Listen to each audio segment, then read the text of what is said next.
Hey guys, nursing का number 1 channel study medium में आप सभी का स्वागत है। तो आज के इस वीडियो में मैं आपको नर्सिंग का बहुत ही अच्छे अच्छे कॉन्सेप्ट पढ़ाऊंगा। तो वीडियो को शुरू से एंड तक देखिएगा। और अगर पूरा प्लेलिस्ट देखना है तो डिस्क्रिप्शन बॉक्स में हमने लिंक दे रखा है, और पीडीएफ अगर आपको चाहिए तो हमारा ऐप को जरूर डाउनलोड करें। ऐप का लिंक भी डिस्क्रिप्शन बॉक्स में है।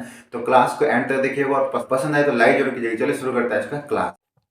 पहला क्वेश्चन है, समस्थानिक भिन्न होते हैं प्रोटॉन की संख्या में, संयोजकता में, न्यूट्रॉन की संख्या में या फिर रासायनिक क्रियाशीलता में। तो इसका करेक्ट आंसर हो जाएगा ऑप्शन सी, न्यूट्रॉन की संख्या में। ठीक है, समस्थानिक क्या होता है? जिसमें परमाणु संख्या समान होती है लेकिन परमाणु भार अलग होती है। और ये परमाणु भार अलग क्यों होती है? क्योंकि इसके नाभिक में जो प्रोटॉन की संख्या होती है वो समान होती है लेकिन न्यूट्रॉन की संख्या भिन्न होती है। ठीक है, तो न्यूट्रॉन में आपको भिन्नता देखने को मिलेगी। नेक्स्ट क्वेश्चन कर बढ़ते हैं। नेक्स्ट क्वेश्चन है, एक नाभिक स्थायी होता है यदि उनमें समान संख्या में होते हैं। एक नाभिक कब स्थायी होगा? इलेक्ट्रॉन और प्रोटॉन दोनों ही सेम होगा, इलेक्ट्रॉन तथा न्यूट्रॉन सेम होगा, प्रोटॉन तथा न्यूट्रॉन सेम होगा, या फिर प्रोटॉन तथा पॉजिट्रॉन सेम होगा। तो इसका करेक्ट आंसर हो जाएगा ऑप्शन सी, प्रोटॉन और न्यूट्रॉन अगर समान संख्या में हो तो वो नाभिक को स्थायी माना जाता है। ठीक है, क्योंकि नाभिक में आपको पता होगा प्रोटॉन प्लस न्यूट्रॉन होते हैं। ठीक है, यहाँ पे कोई इलेक्ट्रॉन नहीं होता, कोई पॉजिट्रॉन नहीं होता है। तो इसीलिए ये दोनों ही अगर बराबर होंगे तो ये नाभिक स्टेबल कहलाएगा, नहीं तो ये नाभिक अनस्टेबल रहेगी। ओके, चलिए नेक्स्ट क्वेश्चन कर बढ़ते हैं।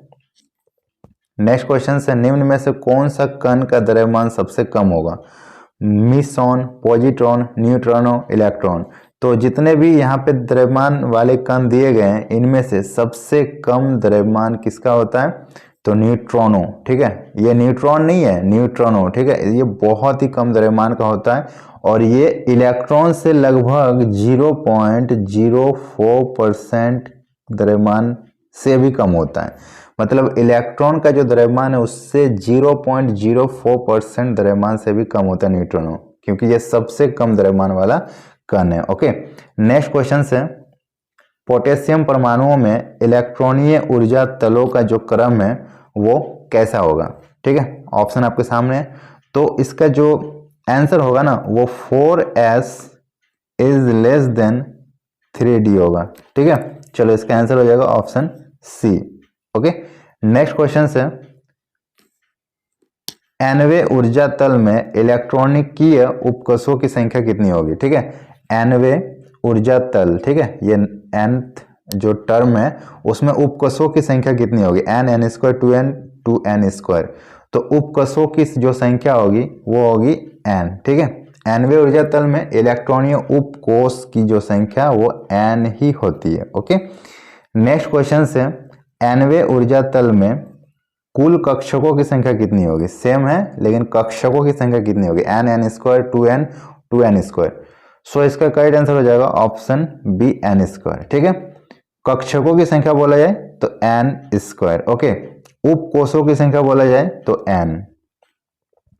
एक और क्वेश्चन आता है, बहुत बार ये पूछा गया है, nवे ऊर्जा तल में कुल इलेक्ट्रॉन की संख्या कितनी होगी? n square 2n square. तो इसका करेक्ट आंसर हो जाएगा ऑप्शन डी, 2n स्क्वायर। ठीक है,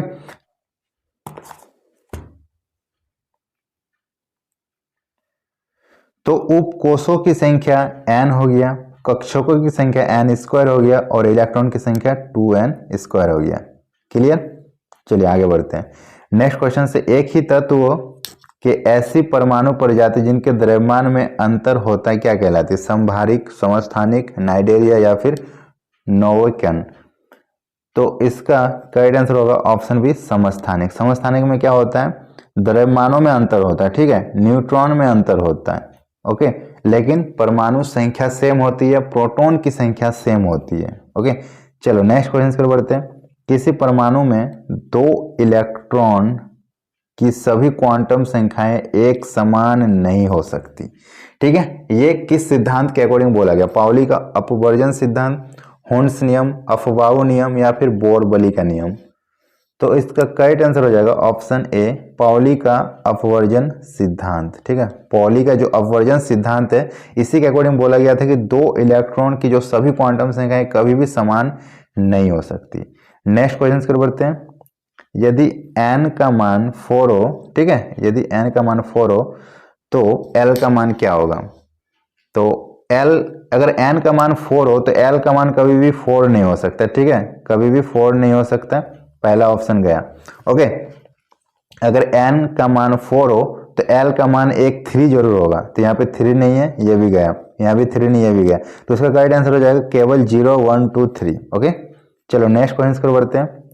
नाइट्रोजन परमाणु में 7 प्रोटॉन और 7 इलेक्ट्रॉन होते हैं नाइट्रोजन परमाणु, आप सभी को पता होगा, लेकिन नाइट्राइड आयन में ये क्या हो जाएगा, 7 proton 10 electron, 4 proton 7 electron, 4 proton 10 electron, या फिर 10 प्रोटॉन 7 इलेक्ट्रॉन। तो इसका करेक्ट आंसर हो जाएगा ऑप्शन है 7 प्रोटॉन और 10 इलेक्ट्रॉन। पहले नाइट्राइड क्या होता है पहले ये जान लो। नाइट्राइड जो होते हैं ना वो होते हैं नाइट्रोजन का 3 माइनस आयन, ठीक है, ये होता है नाइट्राइड। अब देखो 3 माइनस है, इसका मतलब क्या है कि इसमें 3 इलेक्ट्रॉन एक्स्ट्रा आए हुए हैं, ठीक है, और यहाँ पे क्वेश्चंस में बोला गया था कि 7 इलेक्ट्रॉन ऑलरेडी है, तो 7 इलेक्ट्रॉन ऑलरेडी है और 3 एक्स्ट्रा आया, कितना हो गया इलेक्ट्रॉन 10 हो गया, और प्रोटॉन कितना है 7, प्रोटॉन हो गया हमारा 7। तो देखो यहाँ पे प्रोटॉन 7 है और 10 इलेक्ट्रॉन है, तो ऑप्शन ए सही होगा। नेक्स्ट क्वेश्चन है, 1 मोल इलेक्ट्रॉन का लगभग द्रव्यमान कितना होता है, ठीक है, mg में, वेरी इंपॉर्टेंट क्वेश्चन है। तो इसका करेक्ट आंसर हो जाएगा ऑप्शन ए, ठीक है। कैसे, मैं आपको बता दूं, 1 मोल इलेक्ट्रॉन का लगभग द्रव्यमान कितना है, ये आप कैसे निकालोगे। तो इसको निकालने के लिए आपको पता होना चाहिए कि हमारा एक इलेक्ट्रॉन जो होता है, एक इलेक्ट्रॉन का मास कितना होता है। एक इलेक्ट्रॉन का मास होता है 9.1 इंटू 10⁻31 kg, ये आपको पता होगा, एक इलेक्ट्रॉन का मास हो गया। अब देखो एक मोल में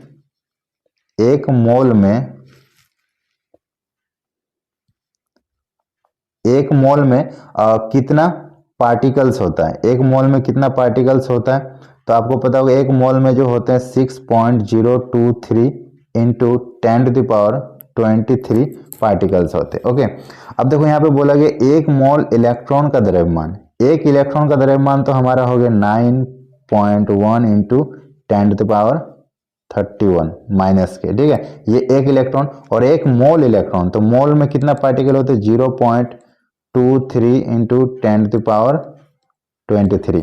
अब इसको मल्टीप्लाई करोगे तो ये 23 ये 31 है, तो ये आपका कैंसिल आउट होके कितना बचेगा, तो ये कैंसिल आउट होके आपके सामने जो बचेगा वो मैं आपको बता दूं कि ये अगर आप सॉल्व करने जाओ ना तो आपको मिलेगा 5.481 इंटू 10⁻⁻7 kg, ठीक है। अब देखो ये 5.481 को हम लोग 5.5 बोल सकते हैं, 5.5 बोल सकते हैं, और ये जो 10⁻⁻7 है kg, इसको हम लोग mg बोल सकते हैं, समझ में आ गया।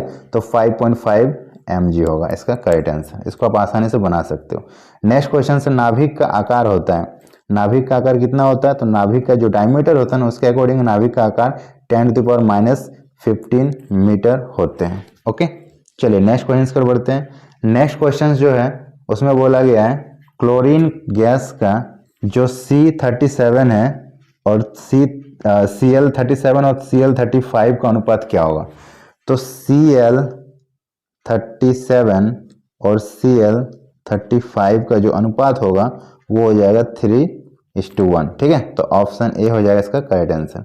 चलिए नेक्स्ट क्वेश्चन की बढ़ते हैं। आइसोटोन होते हैं, आइसोटोन समान संख्या में प्रोटॉन, समान संख्या में न्यूट्रॉन, न्यूक्लियन, समान संख्या में न्यूट्रॉन, या फिर इनमें से कोई नहीं।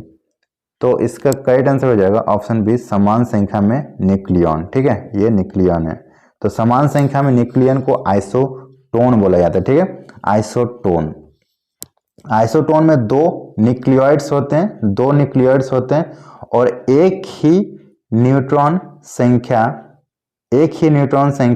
जैसे कि n हो गया, एक ही न्यूट्रॉन संख्या n हो गया, और अलग प्रोटॉन संख्या z पाया जाता है, ठीक है।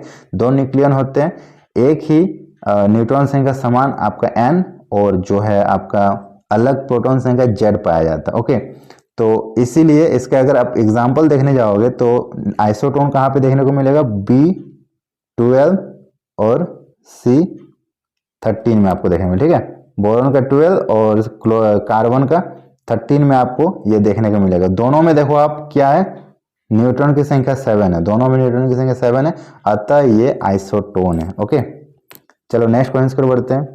सुपर फास्फेट ऑफ लाइम निम्न में से किस क्रिया से बनाया जाता है? कैल्शियम कार्बोनेट को फास्फोरिक अम्ल के साथ, ऑप्शन बी कैल्शियम कार्बोनेट को हाइड्रोक्लोरिक अम्ल के साथ, ऑप्शन सी कैल्शियम फास्फेट को सल्फ्यूरिक अम्ल के साथ, या फिर हड्डियों को जिप्सम के साथ। तो इसका करेक्ट आंसर हो जाएगा ऑप्शन सी कैल्शियम फास्फेट को सल्फ्यूरिक अम्ल के साथ रिएक्ट कराएंगे तो सुपर फास्फेट ऑफ लाइम प्राप्त होगा। ओके, चलो नेक्स्ट क्वेश्चन से, सूर्य की किरणों का निम्नलिखित में से कौन सा भाग सोलर कुकर द्वारा अवशोषित किया जाता है? मतलब सूर्य की किरणों का कौन सा भाग सोलर कुकर एब्जॉर्ब करता है? इंफ्रारेड किरण, कॉस्मिक किरण, पैरावैग्निक या फिर रेड लाइट किरण? तो इसका करेक्ट आंसर हो जाएगा ऑप्शन है इंफ्रारेड किरण को ही एब्जॉर्ब करता है। ठीक है, और ये खाना पकाने में इस्तेमाल होता है। ओके, नेक्स्ट क्वेश्चन से, मिलिकन के तेल बिंदु का प्रयोग द्वारा निम्न में से क्या ज्ञात किया जाता है? इलेक्ट्रॉन का E/m, इलेक्ट्रॉन का द्रव्यमान, इलेक्ट्रॉन का आवेश, या फिर इलेक्ट्रॉन का वेग? तो इसका करेक्ट आंसर हो जाएगा ऑप्शन सी इलेक्ट्रॉन का आवेश। इलेक्ट्रॉन का आवेश जो होता है ना, वो मिलिकन के तेल बिंदु प्रयोग से ही प्राप्त किया जाता था। चलो नेक्स्ट क्वेश्चन से, निम्न में से किस परमाणु का EM अनुपात हाई होगा? Hydrogen, oxygen, nitrogen, chlorine? तो इसका करेक्ट आंसर हो जाएगा ऑप्शन है हाइड्रोजन। ठीक है, ये EM रेशियो क्या है? EM रेशियो क्या है? तो यहाँ पे जो E है ना, ये क्या है? ये मैग्नीट्यूड ऑफ चार्ज। ठीक है, magnitude of charge, magnitude of charge of an electron, of an electron. ठीक है, और ये M क्या है? तो ये मास ऑफ एन इलेक्ट्रॉन। ठीक है, ये mass of an electron. Okay, और इन दोनों का रेशियो को बोला जाता है EM रेशियो, और वो हाइड्रोजन में सबसे उच्च होगा। चलो नेक्स्ट क्वेश्चन से, एक इलेक्ट्रॉन का EM अनुपात एक प्रोटॉन के EM अनुपात से कितना गुना होगा? Very important questions.